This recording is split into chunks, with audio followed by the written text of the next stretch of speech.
Hi and welcome back. This is part 2 of my reading for Facebook friend. So she was asking about her current love connection and what will happen in the future. And she's needing a sense of direction or some guidance because right now she's in a tricky situation where her current partnership is full of arguments and anger and harsh words and fights. So what we've seen in part 1 is that there is a passionate new beginning coming in. If, of course, she wants to go that route. Ultimately, it will be her choice with that Two of Pentacles. I do see here that your current partner could be a karmic partner. So they've been put on your path for a reason. And normally when their time is up, when they've served their purpose in your life, then Spirit brings along someone new or someone different. Right now you could be feeling like the Hanged Man. You feel a little bit stuck, stagnant, in limbo. Feeling a little bit imbalanced or unstable because of the relationship, feeling uncertain. And then we have two cards here with the number 3, indicating that there is a third person involved, and obviously that has been confirmed. So let us see what's coming in. It's interesting because with the Queen of Swords, although the person I'm reading for is a Pisces Aries cusp, she showed up as the Queen of Swords reversed in this reading because of, like I said, being emotionally distant.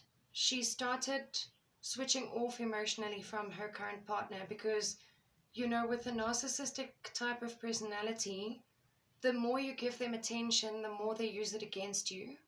So the best thing to do, I mean, I'm no psychologist, but the best thing to probably do is take away your attention. Don't give them attention. Don't fuel the fire. Don't give them ammunition to use against you. And I feel like that's the route you've chosen. But what I also wanted to say about that Queen of Swords is that the other person who you feel a connection to, he is a Gemini, from what I remember, from what you told me. And what I'm sensing is that it could be a soulmate connection, because if you're showing up as Queen of Swords here, then he would be the King of Swords, because King of Swords is an air sign. So maybe that's what it's telling me. Let us just get into the clarification of these 9 cards and see what's coming up for you. And then in part 3, we will be getting some more advice for you. Okay, so the 9 of Cups is clarified by the 4 of Swords. So this is the card about taking time off, taking time out, resting, inaction. It's a period of inaction. It comes with the fulfillment card, feeling satisfied and a period of resting. Perhaps it is just saying that you need to slow down, work on yourself, take time out to rest, surrender to the universe all your problems, and in due time everything will get sorted out, because you can't control things that are not within your control. You know, I should follow my own advice sometimes, because sometimes I sound like I really know everything, and I honestly should take my own advice, because I want to control everything. Being a Taurian, I feel some kind of safety in controlling what can be controlled, which is probably why I have slight OCD tendencies. Not slight. I'm bad lately. Corners need to be lined up, etc. So, the Tower reversed is clarified with the 5 of Swords. This is victory through deceit, unfairness, cheating. I feel like that's what you're tired of. You're tired of someone always having to be the winner in an argument, and it's usually the other person. It comes with that energy of avoiding conflict and walking on eggshells. And as much as you're trying to avoid that conflict, this person just always wants to have the last word, have the last say. And it feels like a losing battle for you, no matter what you do. You can't win with that type of narcissistic personality. Ace of Wands clarified with the World reversed. That's perfect, because I actually saw this card in my mind's eye earlier. So the World is about cycles that need to come to an end. Certain things need to be completed in order for new things to come in. And that's what I'm seeing here. There is a passionate new beginning coming in. However, it's not the end of a cycle yet, with the World being in reversed. If this person that you're currently with is your karmic connection, like we've seen with the Devil card earlier, then definitely there needs to be the ending of a certain cycle before the new cycle can start. Let's clarify Two of Pentacles. And I saw this card in my mind's eye as well. When I saw the Two of Pentacles earlier, I actually said, did I not pull Two of Swords? I was thinking, did I not? Because I somehow saw Two of Swords. Look at these two cards. They're almost identical. So this person is blindfolded. They can't see a way forward. They can't move forward. They are trying to decide between two different people, two different choices. And that's in your current, present energy.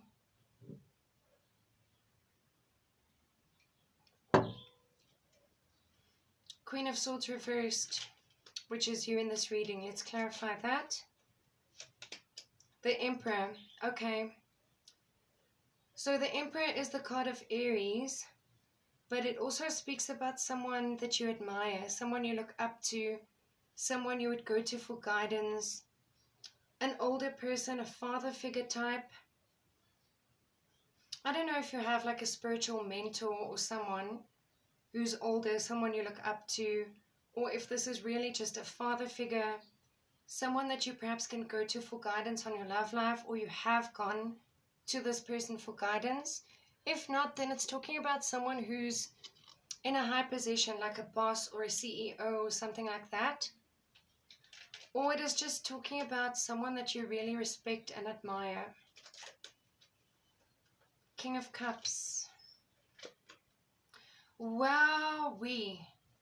Two of Cups reversed. So don't be alarmed by the fact that this card is in reverse. It is just saying that there's some new love coming in, but you're not seeing it yet, or like I said, you have not chosen that path yet. If you were to choose it, then it would definitely come in for you with a guy who is very emotionally stable, very sensitive, caring, nurturing, the opposite of your current partner.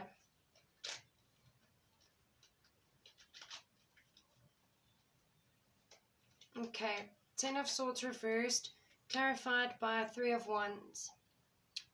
So this is you definitely looking ahead into the future, and we have another number 3, by the way. So it's clear here, the message is clear that there are 3 people involved.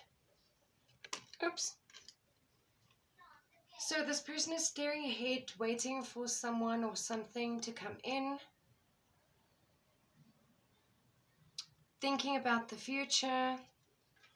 And with that, there's that feeling of, wow, one day this burden will be lifted.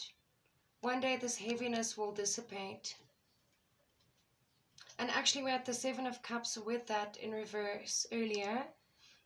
We had Seven of Cups with Ten of Swords reversed, which talks about feeling less overwhelmed, prioritizing, narrowing your focus down, narrowing your choices down, getting clarity on a situation. And with that Eight of Cups in reverse, you have the Four of Cups. Someone daydreaming, someone imagining, someone being a lot in their head. It's maybe a message about being grateful for what you have. It's not that you're not grateful, it's kind of like you have these 3 cups, you don't have number 4 yet.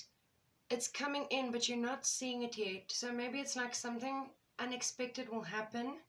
That's weird, because that is not the traditional meaning of this card. I just heard it intuitively now. Normally this is someone who's daydreaming, someone who's ungrateful for what they have, someone's thinking about everything that's missing from their life and they don't notice what they have. But that's not it. It's like you can see these 3 cups, but that 4th cup you can't see coming yet. So there might be a surprise for you. And it comes with that 8 of Cups walking away card, which maybe tells me that you perhaps will walk away from a certain situation, and only then you will get that 4th cup.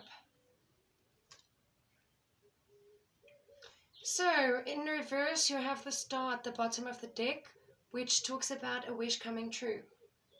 Although you are not seeing it yet, you will get your wish. You will get your happiness with the Sun. Definitely, your happiness is coming. Don't give up hope.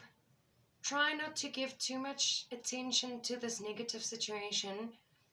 I feel like you haven't been. I feel like you know exactly what your limits are, and you know that it can be so draining if you try and put all your attention and focus on a narcissist.